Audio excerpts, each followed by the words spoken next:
Hey everybody, it's your friend Carson coming back at you again.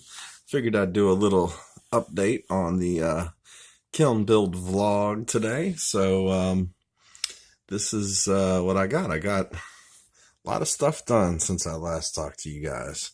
So I'm going to turn you around and show you. Alright, here is our mocked up controller box. So basically everything in here, nothing is actually connected, but everything in here is mocked up and ready to go. Alright, so I've got the amplifier board with its power supply, and it's stuck onto the roof of this thing. Since I last saw you, I mounted my speakers. Came in from the other underside, and I've got to clean this up. This is just a little bit of rope caulk. It's a little boogery, but you won't be able to see it anyways. I went ahead and added my strain relief. I've got a little lug here, if you can see it, for grounding. Let's see if we come in here. There's the solid state relay all mocked up. Come around to the front of this thing, and we got all our switches and everything mounted and mocked up and ready to go. So this bigger switch right here is going to be for the power to this, as well as the heating element, and this right here will turn on the power supply, the 2.1 amp and 1 amp USB power supply, along with the power supply that's in here, and it'll also turn this on. And I could have used just one switch for this, but I figured more switches is more better. And I was a little bit afraid that this the inductive load of the kiln, the element itself, might cause some interference, electrical interference for the amplifier. Who knows? Maybe I'm just being overly paranoid, but I had the switches. More switches is more better. This switch is rated at 25 amps, and this one is rated at 5, but it won't ever draw anywhere close. And I've got this mounted, as we've already seen, and I think this is my favorite part. That's the button for the lights, for the disco.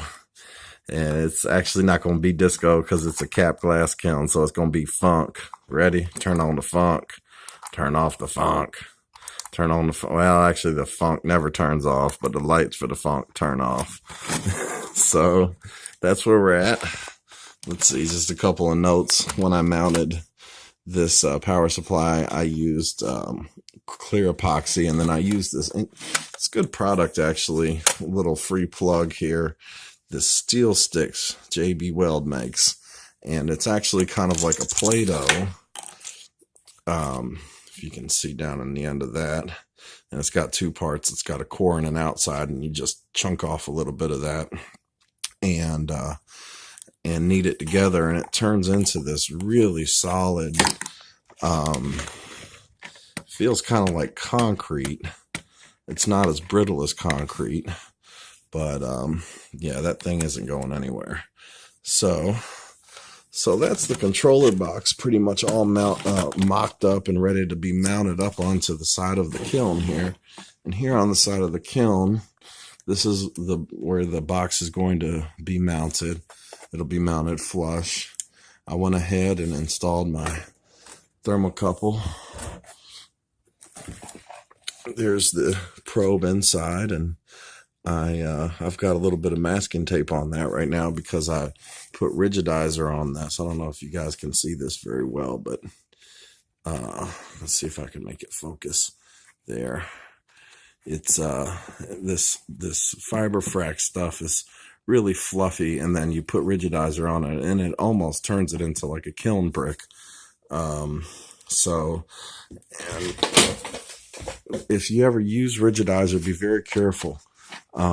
This is one of the ways I applied it. I actually applied it with a chip brush, but it's a crystalline silica solution.